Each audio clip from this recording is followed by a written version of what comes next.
Little niggas out, big niggas out. I knock all that shit, nigga. They touching that ground, nigga. When I hit them, they touching that floor. Don't ask me about Crawford, because that motherfucker ain't in my division.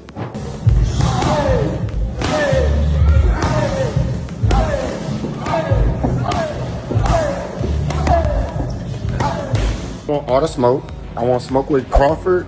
There's no other fight out there in the boxing world for Crawford to make right now. Jermell Charlo has finally spoken up, and he did so by denouncing Terence Crawford, the only person who has publicly humiliated him. He has challenged the pound-for-pound king, who called him a fraudulent person, in an uncensored and direct live broadcast. Terence Crawford's call-out by Jermell Charlo is more than just another boxing challenge. It is the culmination of an intensely personal rivalry that has been fueled by years of humiliation in public, ringside jeering, and startling charges of treachery. Charlo is prepared to make amends and establish his true identity once and for all. I don't know what's happening with the boxing world. It's like right after my era with the Canelo shit, it's just like I started to watch boxing change, and I got my little distance, and I thought that it was important for me to just focus strictly on my family and my kids and my life and my future. And I got M's. I got hella M's because I was knocking them niggas out before they was even boxing. They started boxing. All these boxers that's really. I'm in the third generation of boxing. Right? I was fighting when Mayweather was fighting. I was fighting when De La Hoya was fighting.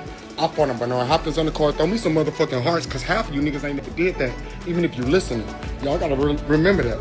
I fought when my coach Juan Guzman fought. Yeah. I fought on his undercard. Yeah. Come on, man. I remember. I come from a different era in boxing.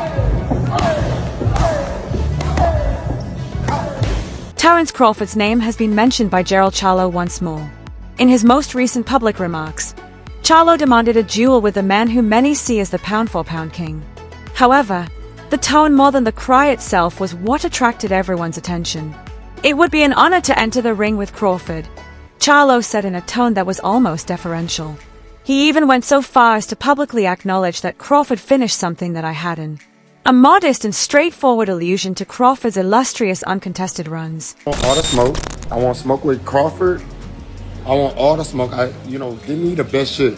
I'm in shape. I train. My lifestyle is on the move. Everything is great. So why the fuck would I want the best, man? What y'all talking about, dog? I don't got time to be playing with none of these people with these promotionals and all of these shits. I'm with the old school boxing. I'm following all of the Muhammad Ali Act and all that shit. I mean, man, whatever. Y'all want to change shit? Change. If they gave me an offer for Crawford, and me and Crawford, I talked to him one time. I'm excited. I'm so. It'll be an honor to get in the ring with him, not just today, just because of what he done as becoming undisputed. He completed something that I didn't complete, and so being in the ring with Crawford would be amazing. I give him the best fight of today's era. I don't think that there's no other fight out there in the boxing world for Crawford to make right now. The best fight really would be me. Although this appears to be a professional champion politely challenging another, the two guys have a much more intimate past than that. I'm not moving up in weight. I really like the weight I'm in. I'm slim. I was out of my element. Some people can operate better when they out of their element. I'm not. I know how to be dealt with. But call me Money Mel, bitch, for the rest of this day. I'm fucking Money Mel, and we're turning the money show on. You have to go back to Charlo's most vulnerable point in her career to grasp what's actually going on. This is not Jer's first attempt at this. When he was first called out in September 2023, the situation was entirely different. It was a desperate cry rather than a self-assured video. Charlo was standing in the center of the T-Mobile Arena after Canelo Alvarez had just shut him down, humiliated him, and dominated him over 12 lopsided rounds. Charlo took the microphone in that exact moment of defeat and spoke. Yeah, Terence Crawford could be on the radar. I think he already probably been on Twitter, like lip wrestling with the internet, just to get some clout, some fans, and it's fine, but he's a champion. He's great at what he do. I haven't been beefing, truthfully. He's just feeling himself right now, and he's a top dog. He's moving up in weight, and everybody want to fight the best. 168 is considerably still kind of like not my weight division because it's not as easy to make 168. I have to gain weight and gaining weight when you're working really hard is really tough, you know. You can easily walk around at 168, you know. So I'm definitely not the naturally bigger fighter. So 168 is not my weight division. I think I would have to see him in a different weight category. The most startling aspect was that Terence Crawford was seeing the entire degrading event from his seat at the ringside. He witnessed the loss. The call came to him. Furthermore, he didn't respond to incite a fight. It was to destroy Charlo.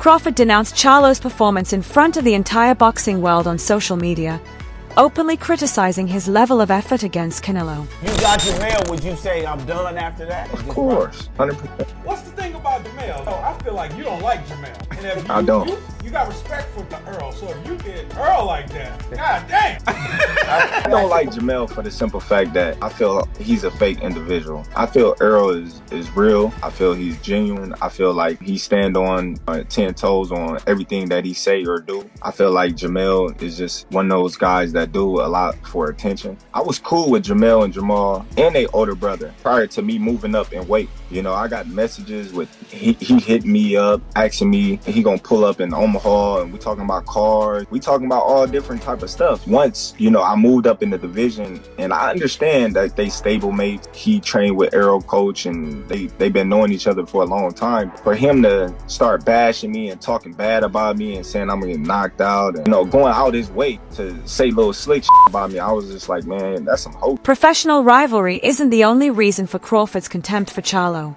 It's very intimate. I feel like you don't like Jermell, Crawford said bluntly in response to an interviewer's question later on. I don't. He made no hesitation. Then he exposed the crux of the whole problem, attacking Charlo's personality. Crawford asserted that Jermell is an imposter, a man whose whole demeanor is a facade. He said that Charlo only does a lot to get attention, implying that the raucous, brazen image that the public perceives is merely a well-staged act. Shit in 154. How y'all want him to fight me? I'm telling you, I'm trying to become undisputed right now. How are we talking about somebody that ain't even fought in the division? How do he just jump from there to there? Like what connection do he got to this world? Where that tall, lanky motherfucker at? Maybe I'll be the shot caller. Make decisions on who I want to fight next. Fondora, go fight somebody else. I don't know. Crawford, go fight. Y'all fight each other. I'm busy. Motherfucker, I'm busy. When he fighting again? Shit. When the fuck is he fighting again? Like, who the fuck he fought last? Like, I don't even know nothing about the kid. Don't ask me about Crawford, because that motherfucker ain't in my division. Like, we talking about a 147 pounder that was a 140 pounder. We need to fucking comprehend. I get he won the undisputed, right? At 147 and 140. This shit is different when they get down to 147. 147, 154, 160, 68. This shit is different. What is the thing with you and Terence Crawford?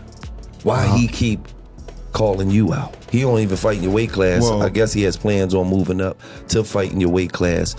But what is it? Is it personal? Is it because it seemed like it's something personal, like he trying to fight everybody in y'all camp? Right, and that's cool. I think that Terence Crawford could be on the marketing point. He could be using it that way, because, you know, like I hear what y'all was saying. When the pound-for-pound king called Jermell Charlo a fraudulent fighter, Charlo initially played it off, saying he didn't pay attention to blogs or interviews and had no issues with Terence Crawford. But he soon showed confidence, declaring himself a superstar on a different level and questioning why he should care about a fighter not even in his weight class, emphasizing he wasn't trying to start any conflict. One of the Charlo brothers, that's true, or both of them? Yeah, man. Is that still real? He's a groupie. You know what I mean? Like, Talk your shit, bud. I just feel like ever since I moved, and they was cool, you know what I mean? I'm still cool with Jamal. Jamal's still cool people, but Jermell, like, dude just, like, weird. Like, he always angry, he always yelling, he always, you know, doing something off the wall, psycho type stuff. But what is it between y'all two? How did that happen? That's what I'm about to tell you. Okay. You know, when I moved up in weight, and soon as I called out Spence and my name was being involved in Spence, he acted like that was his fiance or something. You know, he felt as if Earl couldn't speak for himself. He was, oh, Earl Spence to do this, Earl Spence to do that, and you too little, and Lions, and this Texas, and this. Crawford further twists the knife by revealing Charlo's greatest weakness through his greatest adversary. Crawford lauded Errol Spence Jr., the fighter he shared a vicious and historic bout with, in the same sentence that he branded Jermell phony. Spence was described by Crawford as genuine and real. Consider that. He respected the man he had battled more than he respected the man he had once been friends with.